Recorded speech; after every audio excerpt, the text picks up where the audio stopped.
I remember there was a guy, and we used to just call him Salahuddin. But now I understand his name was Salahuddin. But we used to just say Salahuddin, like English way, like Salahuddin. Sure. Yeah. Like, and then there was another guy, I can't remember his name.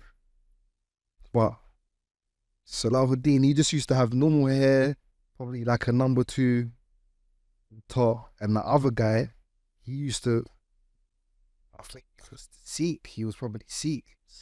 Yeah. And he used to have the little, but the little bun, the baby bun. You get me? He didn't have the, then you know, after this, they had in the big one. Yeah. He had the baby bun these times. You get me? So when I used to say in school, you're the little you, innit? I'm thinking, you might have the same thing. What are you talking about? Salahuddin used to say, we're not the same. And my man used to say, we're not, like, it's not the same. They're different. But I was just so ignorant and like, I didn't have the knowledge. I didn't know. So for me, years are going on. I'm just thinking, it's all the same. The only thing I knew that there's Christianity, I did not know anything about Islam. Nothing. So I'm thinking, okay, we hear little things, there's Sikh, there's Hindu. Then along your journey, you might start hearing about Muslims, but you're thinking Muslim is more of a race thing. Like, okay, if you're Asia or you're from certain parts, you're Muslim. I didn't understand the fundamentals of what Islam actually was. Then in London, there was a time, because I feel like there was a few waves. So there's waves probably like your age, where there was a lot of reverts or people that reverted to Islam from like Caribbean backgrounds and stuff like that. A lot of older uncles. But obviously I didn't witness that wave.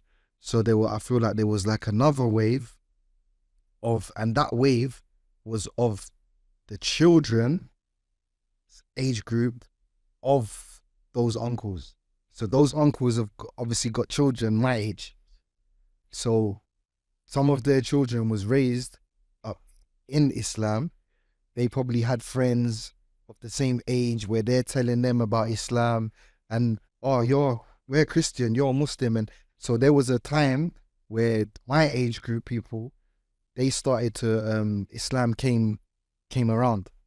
So we was thinking, what is this? We started to look into it. And at that time, like, I wasn't from a practicing Christian family, but we would just ascribe ourselves to Christianity. We would say, okay, we're Christian. I didn't used to go church or anything like that. I've been church, I could probably count the amount of times on one hand that I went to church when I was young. Then, but I always used to ask like questions as like what my purpose of life was from a young age. So I was searching and I wanted to know the truth.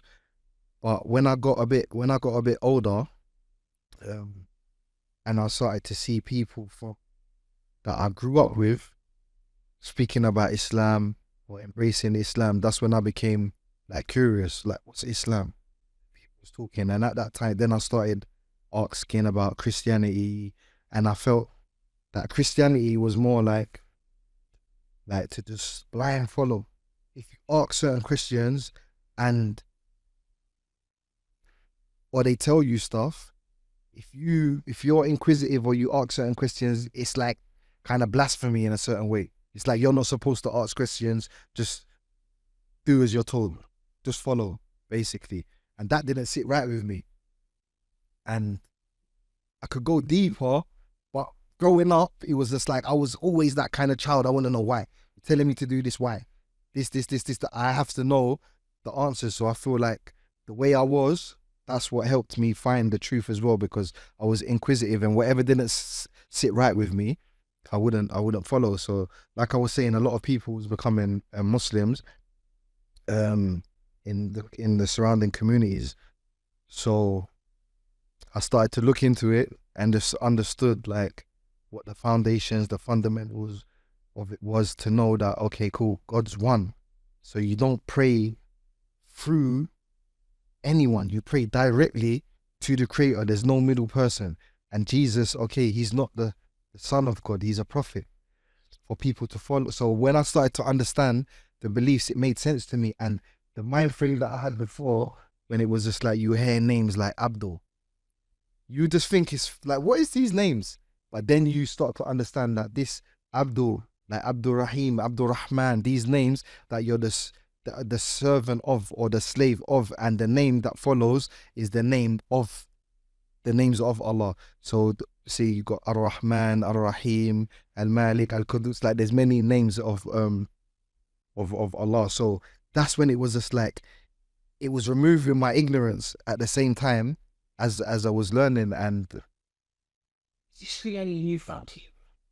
Is this a new blend of society that's growing in the UK in the sense of being associated to the Muslim? Wow. That's I would say not just in the UK, but I would say everywhere. They say in Islam is the fastest growing religion, but I feel like a lot of people, they want the truth. So a lot of people are searching for what the truth is, and people don't just want to, well, a lot of people don't just want to blind follow. So they want to know, like, looking for their truth. Like I said, I was young and I used to ask mom, like, what's the purpose of life? Because I felt like I was different from the other kids in school. So I felt like, how does life make sense? If you just live and there's all these rules, why do you have to follow these rules if you die the same death? If you die and it's just dark and it's finished and that's the end of it, why do I need to be any particular way? I can be how I want to be.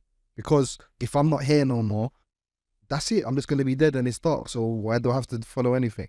So that's what I was always in search of the truth. And well, that's a nice search. I think, and then to balance our discussion, I think that in my case, I use sport as well. Yeah. I use sport as my way of connecting to people. I use sport as my way of making a goal. I use sport as a way of defense. I use sport as a way of self-worth. Yeah. You know? So, believing, I was like, yeah. Do you believe in God? I'm agnostic. So, it is, it isn't, is it there? I don't know. I haven't been fortunate enough to experience it in a way that as effective as you guys. Not effective, but positive. And so how do you explain things like, just like having experiences or going through things where you knew like this was beyond my control? Let me give you this. This is a really, I don't know, digress very, very quickly here. This is when you realize there is something else going on. Here we go again, here we go again. They want the gold again, they want the gold again. You won't see loads of them, they won't see yo again, they won't see yo again. Come go back on the